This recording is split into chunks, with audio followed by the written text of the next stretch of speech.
No dia 14 de setembro, um cometa interestelar chamado 3I Atlas desafiou todas as expectativas, explodindo em brilho e exibindo um véu esverdeado fantasmagórico com 500 mil de quilômetros de largura, 8 vezes mais rico em dióxido de carbono do que em água. O seu aumento repentino deixou até os astrônomos mais experientes atordoados, enquanto fóruns de mensagens e canais oficiais se encheram de perplexidade e preocupação. Neste preciso instante, o 3I Atlas acelera rumo a uma aproximação perigosa de Marte, arrastando uma cauda anti-apontada para o Sol, ao passo que a maioria dos grandes observatórios se calou. Quanto mais o 3I Atlas se aproxima de Marte, mais inquietante se torna. O que provocou tal anomalia cósmica? E por que razão os dados essenciais estão a desaparecer justamente quando o enigma se intensifica? As respostas questionam as nossas noções de natureza, tecnologia e sigilo. Os valores começaram a fugir ao controle na noite de 7 de setembro. Analistas de dados, uns em Tóquio, outros no Arizona, viram os seus gráficos em tempo real desviaram-se do previsto. O 3I Atlas, que se esperava que ganhasse frações de magnitude por semana, saltou em vez disso 1,6 magnitudes em menos de 72 horas. As primeiras medições brutas, cronometradas e enviadas por amadores como Robert M.C. North e Kayoshimoto, chegaram com magnitude 10,4 às 23 horas UTC e depois 8,8 pouco antes do amanhecer. Um pico assim não é mero detalhe. É um alarme. Em poucas horas, a lista de correio do cometa OBS e o fórum Cloud Nights transbordaram de pontos de dados recentes. Cada ponto traçado saltava acima da curva projetada. A subida lenta habitual transformou-se numa parede íngreme.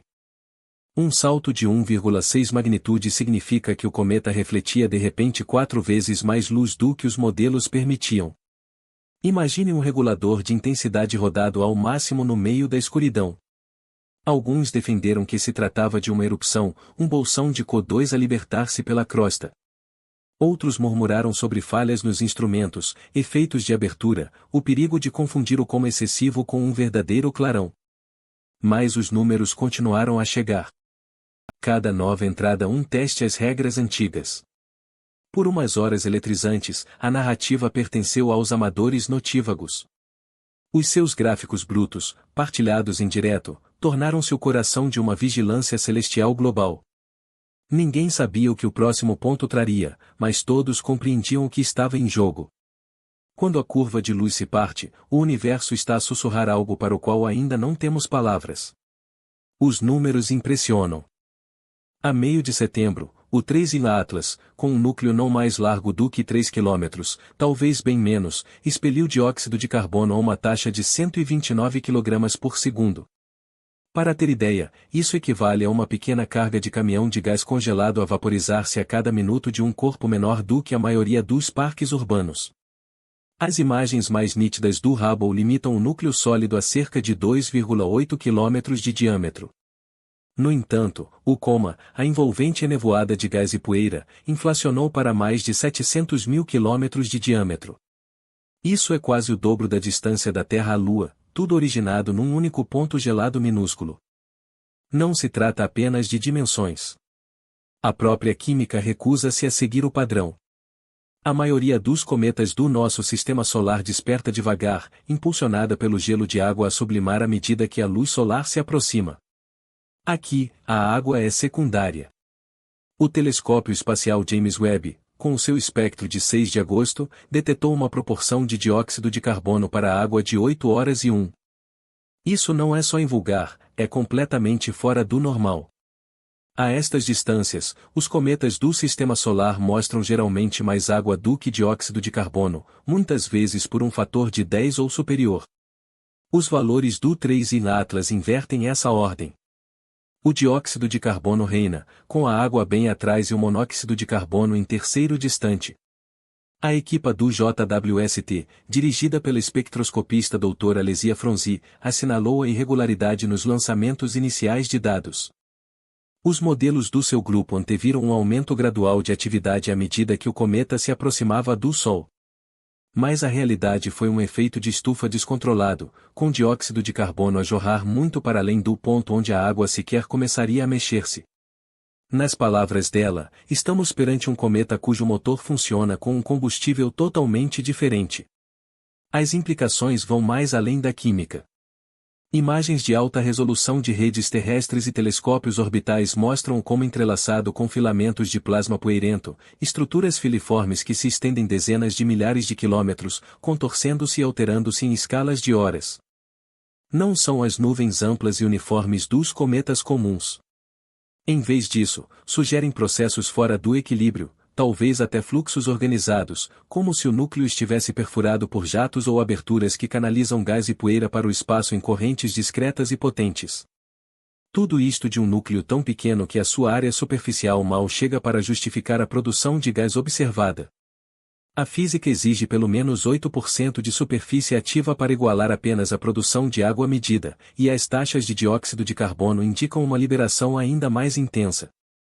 Modelos de elevação de grãos propõem que erupções de dióxido de carbono estão a lançar grãos finos de gelo submicrônicos para o coma, onde sublimam longe do núcleo, alimentando o alcance vasto da envolvente.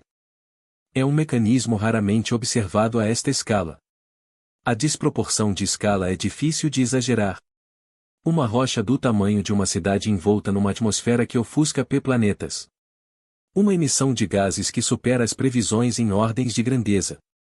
Uma composição química que parece saída de um manual de outro sistema estelar. Por enquanto, os dados servem como alerta por si só. Há algo no 3I na Atlas que está a alterar as leis da física cometária, 1 kg de dióxido de carbono de cada vez. A teoria das cores não devia assombrar os astrônomos. Mas a 16 de setembro, os valores no espectro do 3I na Atlas impuseram um tipo inédito de reflexão. Um pico a 518 nanômetros, bem no centro do verde, cortou o ruído de forma mais nítida e prematura do que qualquer modelo havia previsto. Os registros fotométricos dos Eminissalf detetaram o aumento primeiro. O pipeline de imagens gerido nessa semana por Catalina Hernandes marcou cada quadro com um asterisco. A sua nota privada aos colegas dizia: "O envelope verde rasgou o céu pré-auroral como uma tocha química, algo inesperado a esta distância heliocêntrica." O verde não passou despercebido. Observadores visuais em 3 continentes relataram o mesmo brilho estranho, descrevendo-o frequentemente como antinatural, quase elétrico. Para quem domina a química dos cometas, esta tonalidade indica C2, carbono diatônico, iluminado pelo ultravioleta solar. Habitualmente, os cometas reservam o seu verde para o interior do sistema solar, com o pigmento a florescer apenas quando a luz do Sol decompõe as moléculas orgânicas. Aqui, o fenômeno surgiu semanas antes do previsto e com uma intensidade que desafiava todos os manuais. A equipa de Hernandes quantificou a força das linhas de emissão e verificou que rivalizava com os cometas mais brilhantes alguma vez registrados, apesar de o Atlas ainda estar longe do calor solar. A explicação técnica é direta no papel. A fluorescência do C2 resulta de material carbonado libertado e ativado à medida que o cometa aquece. O que não é direto é o momento.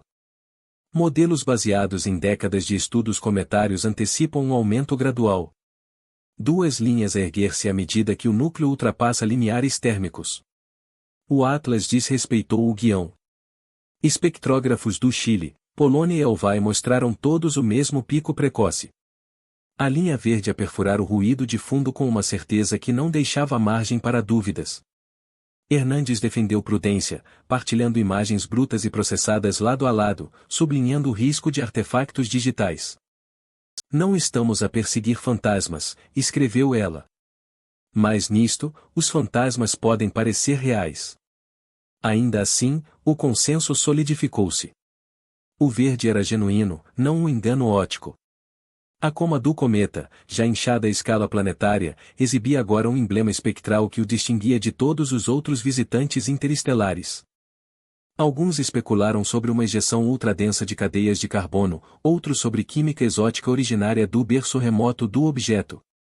Cada teoria enchia camadas ao enigma, mas nenhuma explicava por que o verde surgiu tão cedo ou ardia com tal fulgor. O efeito era hipnótico. Durante umas noites a meio de setembro, o céu proporcionou um espetáculo que parecia ignorar tanto a distância como as expectativas. Os números contavam uma narrativa de energia e turbulência, de moléculas despedaçadas e recombinadas no vácuo gélido entre estrelas. Mas por trás de cada análise, uma interrogação persistia. Que tipo de corpo celeste ostenta um halo esmeralda antes do tempo? E que mais esconde na sua luz? Um jato de luz, afiado e virado para o Sol, fendeu o envelope do cometa logo após 9 de setembro. Não a cauda habitual, era uma anticauda, um aguilhão de poeira apontado de volta para o Sol, contrariando a regra clássica de que as caudas cometárias sempre fluem afastadas do vento solar. A geometria por trás desta ilusão é rara.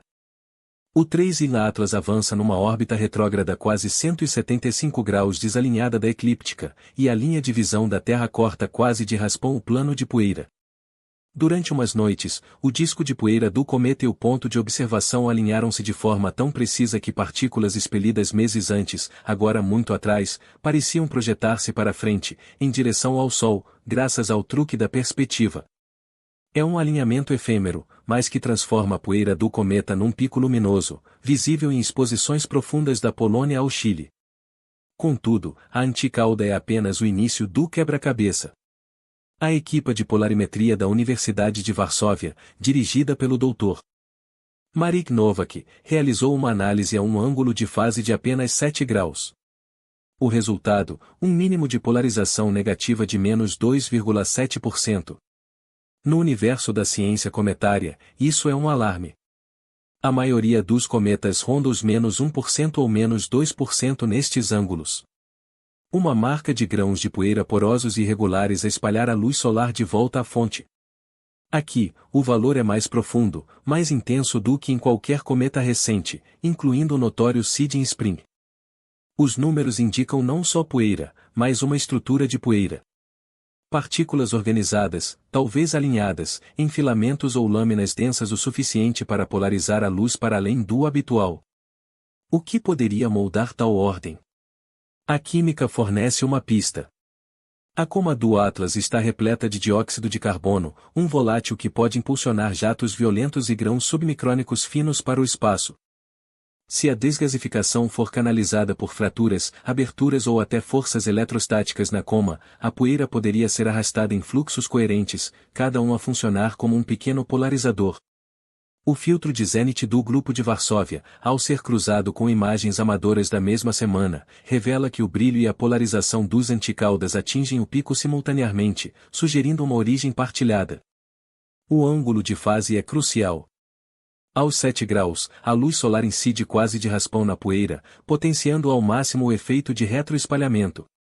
A polarização negativa neste ângulo é característica de agregados de alta porosidade, do tipo formados no frio e na escuridão do espaço interestelar. Contudo, a intensidade da medição, com menos 2,7%, leva o resultado para território inexplorado. Nenhum cometa conhecido do Sistema Solar exibiu um mínimo tão acentuado associado a um pico de poeira tão estruturado.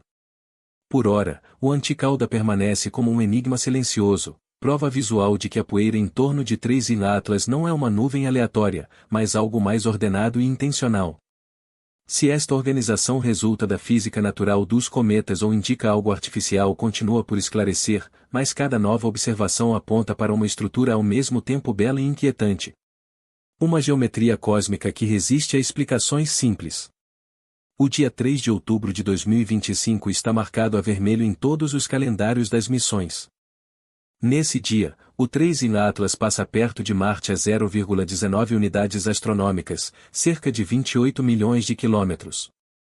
Numa época já repleta de encontros com cometas e asteroides, este é o único visitante interestelar ao alcance de um planeta. A ocasião é rara e passageira. As sondas em órbita marciana, como a Mars Reconnaissance Orbiter, o KSSIS no ExoMars Trace Gas Orbiter, o HRSC na Mars Express, enfrentam um tabuleiro de xadrez de opções.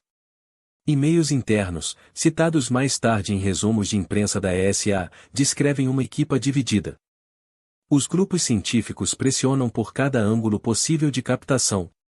As equipas operacionais avaliam os perigos de redirecionar as naves em cima da hora. A efeméride do objeto atualiza-se quase diariamente, deixando pouca margem para falhas. Cada sonda tem as suas limitações. ângulos dos painéis solares, largura de banda de dados, margens de segurança dos instrumentos. A janela para imagens mede-se em horas, não em dias. O contexto é um céu em ebulição. Final de setembro, o 414P em Perijove acelera pelo periélio. O 2 em Borisov faz manchetes com a sua própria aproximação à Terra. O A6 Lemon dirige-se para um roçar solar em novembro, enquanto uma onda de asteroides menores serpenteia pelo sistema solar interior. O resultado é uma espécie de triagem observacional.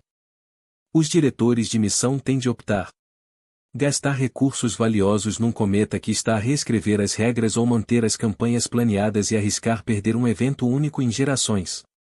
Nos bastidores, a tensão aumenta.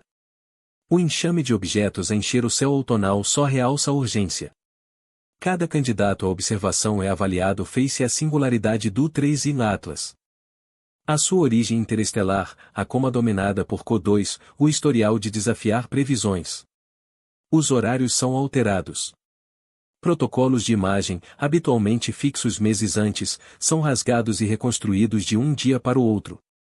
O estresse operacional é evidente. Cada ajuste arrisca dados perdidos ou, pior, violações de segurança dos instrumentos. Ainda assim, o caso científico é irresistível. Nenhuma sonda marciana capturou antes um cometa interestelar tão perto de um planeta. Os dados, se obtidos, poderiam esclarecer questões sobre a estrutura da poeira, desgasificação e a física fundamental de objetos visitantes de além do sistema solar. À medida que o 3 de outubro se aproxima, instala-se a noção de uma oportunidade única e irrepetível. O céu está agitado, mas por umas horas, todos os olhares, de automáticos e humanos, fixam-se num só objeto. O resultado não preencherá apenas uma lacuna numa estação lotada de descobertas. Definirá o tom para como a ciência planetária reage quando o cosmos inaugura um novo capítulo de caos. Para o cometa 3 e Atlas, a referência essencial vem dos seus dois predecessores interestelares. O 1 em Oumuamua em 2017 e o 2 em Borisov em 2019. Ambos revolucionaram capítulos da ciência planetária, mas de formas marcadamente distintas. O Oumuamua surgiu como um enigma. Sem coma, sem cauda, uma curva de luz que variava com a rotação, mas sem atividade gasosa. A sua trajetória pelo sistema solar desviava-se ligeiramente do caminho ditado apenas pela gravidade. Sutil, persistente e ainda inexplicada. O Borisov, pelo contrário, era o cometa interestelar de manual. Os seus gases e poeira obedeciam às regras, com água e monóxido de carbono a impulsionarem a atividade e a curva de brilho a encaixarem modelos para visitantes do sistema solar. Os números batiam certo. A física mantinha-se. Cientistas cautelosos com reações excessivas a casos atípicos basearam as expectativas para o 3 e Atlas nestes exemplos. Carregaram as linhas de dados com rotinas afiadas na subida estável do Borisov e no silêncio teimoso do Oumuamua. A previsão era de uma curva de luz a aumentar com a distância heliocêntrica, uma coma a expandir-se ao ritmo do aquecimento solar, uma desgasificação a traçar um arco familiar e previsível. Conjuntos de dados de aceleração, de telescópios terrestres e espaciais, estavam prontos para detectar qualquer desvio do movimento gravitacional, tal como fizeram com a deriva curiosa do Oumuamua e o trajeto clássico do Borisov. As primeiras semanas de monitorização seguiram de perto as previsões iniciais. As medições fotométricas precoces indicaram um aumento suave, do tipo que se enquadra perfeitamente nos modelos teóricos de cometas. Verificações de aceleração realizadas por equipas do JPL, da ESA e de Harvard não detectaram qualquer indício de impulsos não gravitacionais. O cometa manteve o seu trajeto hiperbólico com exatidão. As soluções orbitais não exigiram ajustes adicionais. Por um breve instante, o 3 e Atlas parecia uma repetição do Borisov. Um intruso, sem dúvida, mas que respeitava as normas. Até que surgiu setembro. O salto na magnitude, a coma descontrolada, o espectro dominado por dióxido de carbono. Cada novo dado esticava os limites do esperado. Cientistas do Centro de Planetas Menores e do Centro de Coordenação NEO revistam os registros de aceleração, à procura de qualquer traço do efeito MUA do Oumuamua. Nada apareceu. A trajetória, pelo menos até agora, continua puramente gravitacional. A anomalia, ao que parece, reside não no percurso, mas na física, na química, na estrutura e na luz, e não no movimento. O que antes era uma referência reconfortante agora delineia o enigma. As provas indicam não um cometa em fuga, mas um cujos processos internos diferem de tudo o que a ciência observou até aqui. Sem uma prova irrefutável de forças não gravitacionais, a atenção concentra-se na composição química e no pó do objeto, onde se encontram as verdadeiras desvios, e possivelmente, as explicações. As conjecturas florescem onde os dados escasseiam. A noção de que o 3I Atlas possa ser mais do que um cometa e um emissário disfarçado, um artefato tecnológico ou o primeiro visitante intencional de outra estrela. Os argumentos baseiam-se em 3 fundamentos. Em primeiro lugar, a coma do cometa, rica em dióxido de carbono em vez de água, evoca um motor alimentado por um combustível exótico. O dióxido de carbono, defendem, não é mero volátil. Na configuração adequada, funciona como propelente. A física não pertence à ficção científica. O aquecimento solar direto pode ativar jatos de dióxido de carbono. E, em teoria, uma estrutura desenhada para captar e expelir este gás poderia alterar a direção ou, no mínimo, modular o brilho. Em segundo lugar, a polarização.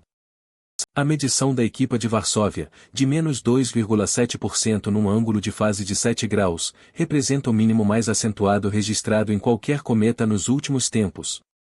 Alguns podcasters veem nisso uma prova clara de poeira organizada ou filamentos artificiais. Os acadêmicos contrapõem, referindo simulações laboratoriais em grãos fractais de alta velocidade podem gerar efeitos idênticos, sobretudo se carregados e alinhados por forças eletrostáticas numa coma rica em dióxido de carbono. A ciência é confusa, mas as hipóteses são limpas. Ordem onde o caos deveria imperar. Uma geometria que sugere propósito. Terceiro, o vazio de dados. As imagens ausentes de setembro e o mutismo dos grandes observatórios alimentam 1000 teorias. Será esta lacuna um mero acidente de elongação solar e agendamentos, ou indício de controlo informativo? Os influenciadores apresentam-na como um padrão, uma cortina baixada precisamente quando o objeto se torna mais intrigante. Os cientistas, por seu lado, invocam as mesmas limitações que afetam todo o cometa próximo da conjunção. Margens de segurança, atrasos nos processamentos e a geometria implacável do sistema solar interior. O paradoxo de Fermi paira ao fundo.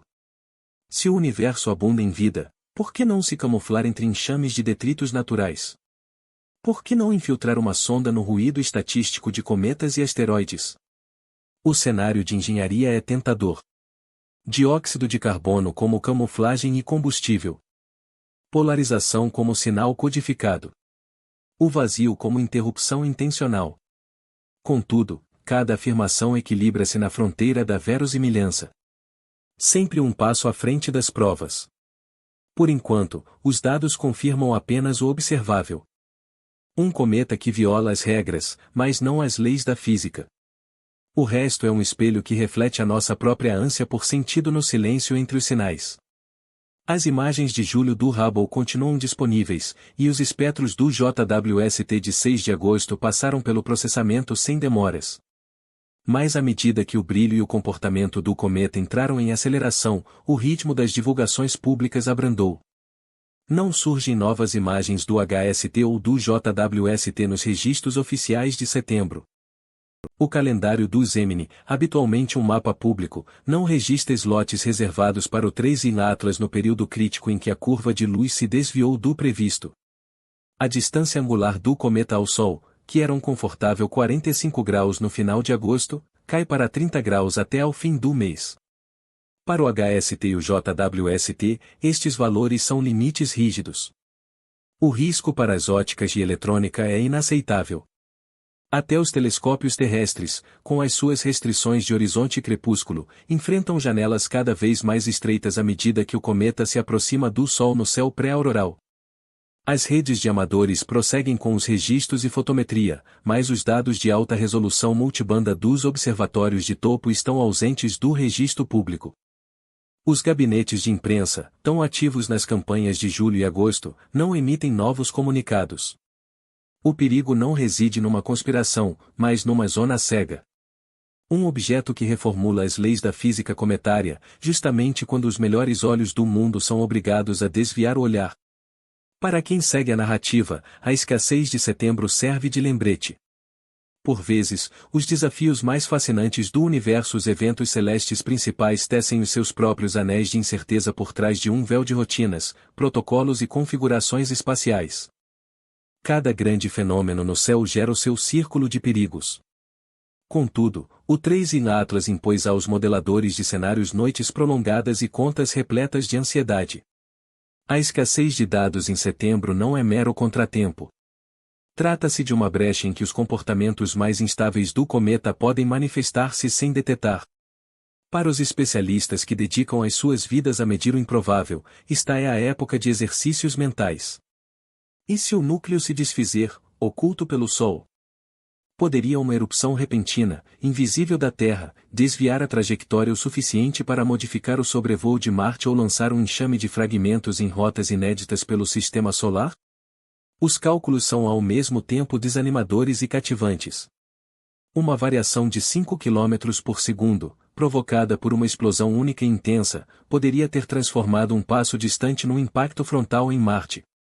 Não se trata de uma previsão. É uma análise de sensibilidade, um indicador de quão pouco basta para que os dados cósmicos rolem para um resultado distinto. A fragmentação microscópica, o desprendimento gradual de lascas geladas, manifestar-se-ia como um brilho periódico tênue. Se apenas os telescópios mais avançados do mundo não estivessem cegados pelo fulgor solar.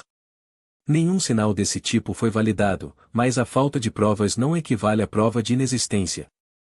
O cometa reapareceu à vista no final de novembro, semanas antes da sua aproximação máxima à Terra, a 1,8 unidades astronômicas, a 19 de dezembro, que proporcionará a primeira oportunidade para examinar rastros de detritos, surtos recentes ou desvios subtilmente no percurso.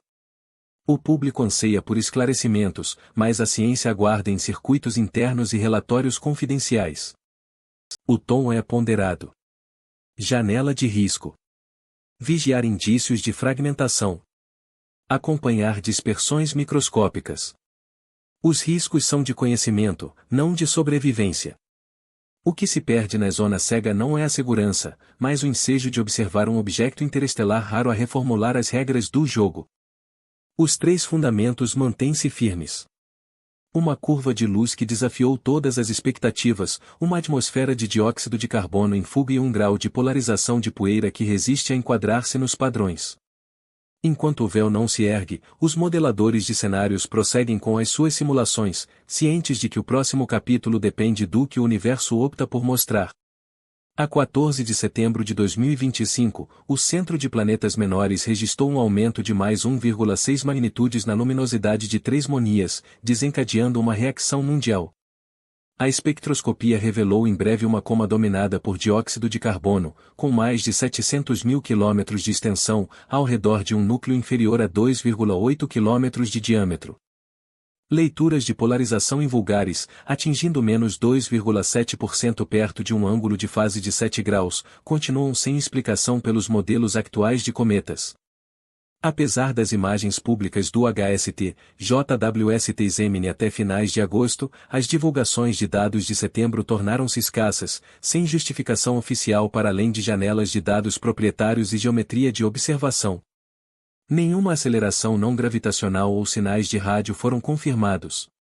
Ao passar por Marte a 0,19 unidades astronômicas a 3 de outubro, a maior parte do periélio do 3 in Atlas ficou encoberto pelo Sol. Quer as suas anomalias reflectam física natural rara ou origens desconhecidas, as evidências até agora indicam uma lacuna genuína no nosso saber. Com a emergência de novos dados após a conjunção, as respostas, se existirem, surgirão do que se observa, não do que se concebe.